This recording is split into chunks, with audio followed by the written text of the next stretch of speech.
Parler de pauvres en ce qui concerne les populations du Sahel est assurément très en dessous de la réalité. Damnés de la terre serait sans doute une expression plus appropriée, surtout par les temps qui courent. Une grave crise alimentaire s'annonce dans l'indifférence quasi générale. Des ONG comme Action contre la faim et Oxfam tirent déjà la sonnette d'alarme. Quels sont les pays touchés? Vous le voyez sur cette carte, le Niger, le Tchad, le Mali, la Mauritanie, le Sénégal et le Burkina Faso, où l'on vous emmène maintenant, et plus précisément la province rurale et isolée de la Diapaga. Elle compte 45 000 habitants. Là-bas, la sécheresse a fait chuter la production céréalière de 32% par rapport à l'an dernier. Il y a moins de denrées, les prix alimentaires flambent, les taux d'admission d'enfants sous-alimentés dans les centres nutritionnels ont doublé. Marc Dana et Emmanuel Charrieras se sont rendus sur place.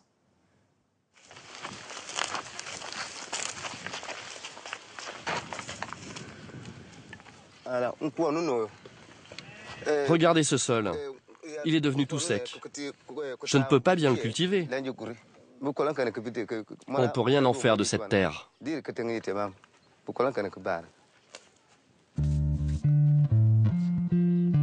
Des terres qui n'offrent plus que de la poussière. Banyeba doit semer du mil et du sorgho. Mais cette année, ces cultures vont manquer cruellement d'eau. Normalement, à cette époque de l'année, mon grenier est encore rempli à moitié. Mais là, il ne reste plus rien. Des réserves vides, Banyeba se demande comment il va nourrir sa famille. Une deuxième année consécutive de sécheresse, du jamais vu pour les habitants de la Diapaga, cette province située à l'est du Burkina Faso. On pile ce qui reste de mil. C'est avec leurs dernières économies que Tana, la femme de Banyeba, a pu acheter un peu de nourriture. Regarde, j'ai pu avoir de la farine en ville. Il faudra qu'on tienne longtemps avec ça. Paulenli, la petite dernière, a 20 mois. Sa mère ne mange plus assez pour l'allaiter suffisamment. Préoccupée, elle l'amène au dispensaire le plus proche, à 10 km, 4 heures de marche de là. Ici, les femmes ont 8 enfants en moyenne. Avec cette nouvelle sécheresse, ce centre de soins est pris d'assaut. Il accueille plus de 2000 enfants chaque mois. C'est le seul endroit où ils peuvent être suivis médicalement.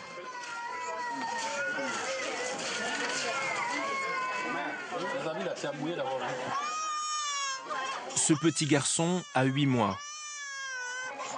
On prend sa taille, surveille son poids, et comme pour tous les enfants de moins de 3 ans, on dépiste les cas de malnutrition en mesurant ce qu'on appelle le PB, le périmètre de leurs bras.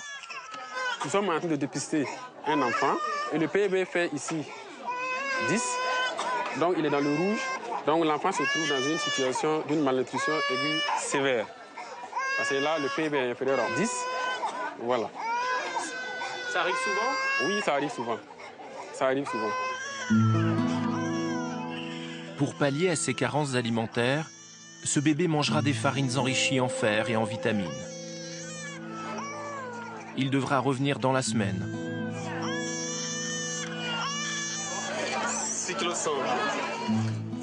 Le cas de Paulenli, la petite fille de Tana, est moins sérieux, mais il reste préoccupant. Paulenli va devoir suivre un traitement pour renforcer ses défenses immunitaires. Là, il faut prendre un comprimé le matin et un le soir, pendant 3 jours.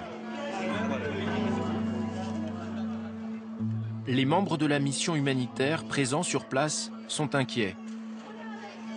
Selon eux, pour ces enfants, le pire est encore à venir.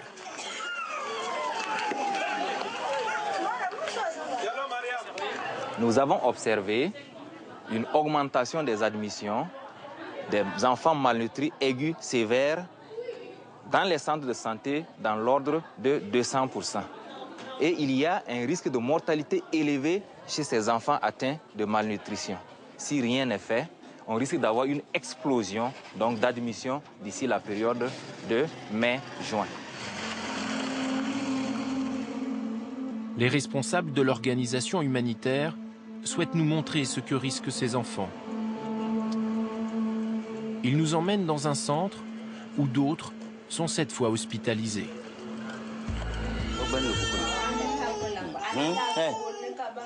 C'est l'heure de la distribution du lait thérapeutique. Des enfants malades, affaiblis et sans appétit. Des sondes nasales alimentent directement leur estomac.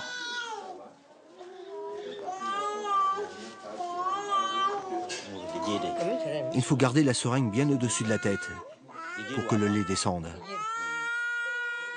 Des cas de kwashiorkor avec sa rétention d'eau et ses œdèmes.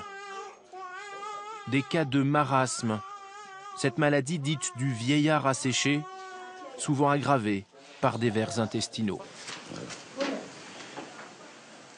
Une quarantaine d'enfants sont soignés ici chaque mois.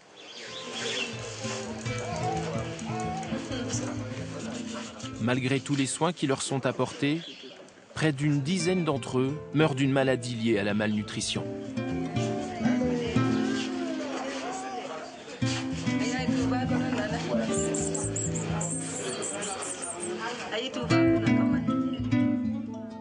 Pour nourrir leurs enfants, les habitants de la Diapaga vendent ce qui leur reste, quelques bêtes. Mais elles aussi ont souffert du manque d'eau, de cette terre asséchée, de plus en plus stérile. Au marché de Njamboali, elles sont observées et palpées de près avant toute transaction.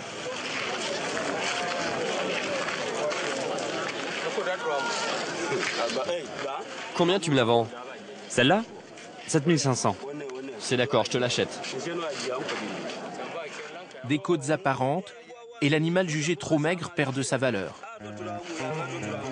Quelle que soit l'espèce, bien peu d'argent pour acheter des céréales plus chères de 40%. C'est l'autre cruelle équation de la sécheresse.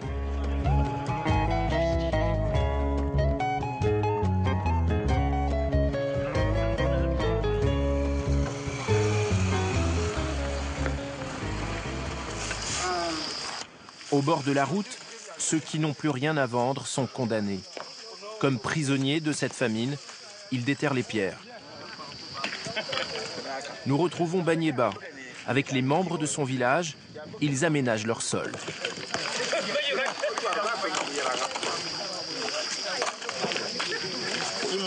Ces pierres, on va les mettre autour de nos champs. À la saison des pluies, elles vont retenir les eaux et leurs sédiments sur nos terres. Comme ça, elles donneront plus de céréales.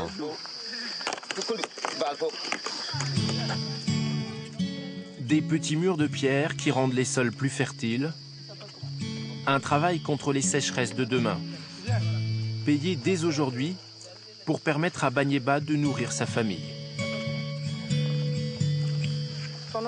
Comment t'appelles-tu? Kumbare Banyeba.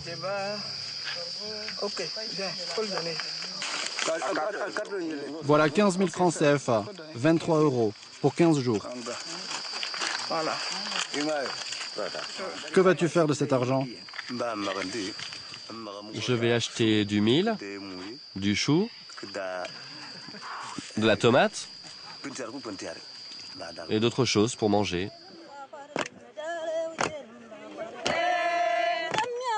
On construit aussi des digues pour la culture du riz. Face à la famine, l'aide humanitaire distribue souvent des sacs de nourriture et repart aussitôt. Mais ici, on travaille à long terme. Éric Pitois représente la Commission européenne. Là, l'argent qu'ils vont gagner, qu'est-ce qu'ils vont en faire la prochaine fois? Ils vont encore acheter du mil? L'Europe finance ce programme Cash for Work, argent contre travail, destiné aux familles les plus vulnérables. Quand on est au fin fond de la Somalie, qu'il n'y a plus du tout de nourriture, on est obligé de faire de la distribution. Mais quand on peut éviter de faire de la distribution, que les marchés sont fonctionnels, il vaut mieux injecter du cash dans les marchés. Pour la bonne raison, c'est que ces gens-là vont avoir de l'argent, ça les responsabilise, ça leur permet de faire ce qu'ils veulent avec leur argent. En général, ça va en priorité dans la nourriture, ça peut parfois leur permettre de diversifier aussi les sources de nourriture. Et puis, l'autre avantage, c'est que ça fait fonctionner aussi le circuit du marché. Donc, il y a plus de gens qui indirectement bénéficient de ce genre d'aide. Au Burkina Faso, 7 millions de personnes sont menacées par cette crise alimentaire selon les autorités qui lancent un appel à l'aide internationale. Pour attirer l'attention, les organisations humanitaires font appel à des personnalités. Première arrivée, Tikenja Fakoly, la star ivoirienne du reggae.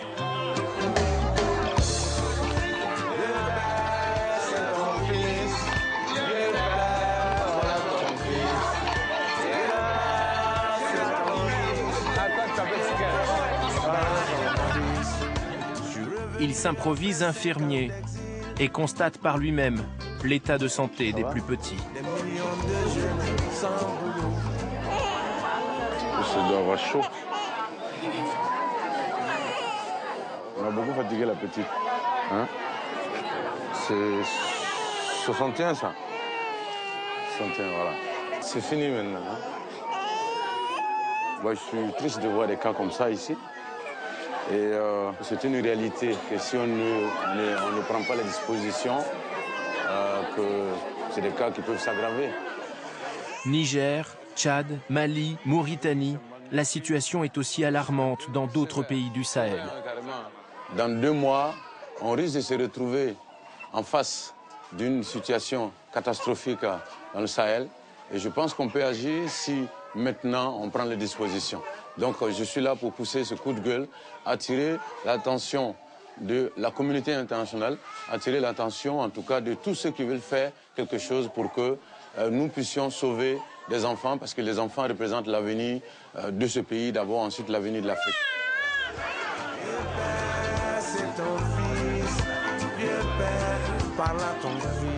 Si rien n'est fait, cette famine pourrait toucher 3 millions d'enfants de moins de 5 ans dans les pays du Sahel. Selon les organisations humanitaires, près de 16 millions de personnes sont menacées.